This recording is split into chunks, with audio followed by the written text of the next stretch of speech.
ಓಂ ವಿಶ್ವಸ್ಮೈ ನಮಃ.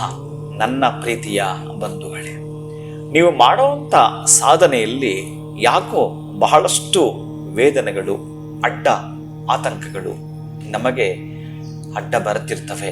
ಕಷ್ಟ ನಷ್ಟಗಳೇ ನಮ್ಮನ್ನು ಯಾಕೆ ಜಾಸ್ತಿ ಹಿಪ್ಪಿ ಮಾಡಿಬಿಟ್ಟಿವೆ ಅನ್ನೋಂಥವರು ಬಹುಶಃ ನಾನೊಂದು ಸಾಧನೆ ಮಾಡಲೇಬೇಕಂತ ಹೋಗಿ ನಮಗೆ ಹೆಜ್ಜೆಗೂ ಕೂಡ ಅಂತಹ ಅಡ್ಡ ಆತಂಕಗಳೇ ಕಾಣಿಸ್ತಾ ಇದ್ದರೆ ಈ ದಿನಶುದ್ಧಿ ನಿಮಗೆ ಏನು ಸಂತೋಷದ ವಿಷಯವನ್ನು ಹೇಳಿಕೊಡುತ್ತೆ ಅಂತಂದರೆ, ಉದ್ದಿನ ಹಿಟ್ಟನ್ನು ನೀವು ದೀಪವಾಗಿ ಮಾಡಿಕೊಳ್ಳುತ್ತಾ ಅರ್ಕಹ ಅಂತ ಹೇಳ್ತಾನೆ. ಅಂದರೆ ಬಿಳಿ ಎಕ್ಕದ ಗಿಡದ ಕೆಳಗಡೆ 11:30 ಮೇಲ್ಪಟ್ಟು 12:30 ಅಭಿಜಿನ್ ಮುಹೂರ್ತದಲ್ಲಿ ಏನಾದರೂ ನೀವು ಈ ದೀಪವನ್ನು, ಅದು ಒಂದೇ ಒಂದು ಹಣತೆಯನ್ನು ಅಲ್ಲ ಹಚ್ಚಿ 3 ಪ್ರದಕ್ಷಿಣೆಯನ್ನು ಮಾಡಿ ಓಂ ಸೂರ್ಯಾಯ ನಮಃ, ಓಂ ರವಯೇ ನಮಃ ಅನ್ನೋ ಮಂತ್ರವನ್ನು ಹೇಳಿಕೊಳ್ಳುತ್ತಾ ಈ ದಿನ ನೀವು ಮನೆಗೆ ಬರ್ತೀರ ಅಂತಂದರೆ, ಅಂತಹ ಸೂರ್ಯ ಸಿಂಹ ಪಾಲು ನಿಮಗೆಲ್ಲೋ ಒಂದು ಕಡೆ ಏನೇನು ನಿಮ್ಮ ಪಿತೃದೋಷಗಳಿತ್ತೋ ಅಥವಾ ಸೂರ್ಯನ ಕೃಪೆ ಇರಲಿಲ್ವೋ, ನೀವು ನಡೆಯುವಂಥ ಹಾದಿಯಲ್ಲಿ ಯಾಕೆ ಹಿನ್ನಡೆ ಆಗ್ತಾ ಇತ್ತೋ ಅದಕ್ಕೆ ಮುನ್ನಡೆ ಸಾಧಿಸಬೇಕಾದ್ರೆ ಈ ದಿನ ಜಯವೂ ಪ್ಲಸ್ ವಿಜಯವೂ ತಂದು ಕೊಡತಕ್ಕಂತಹ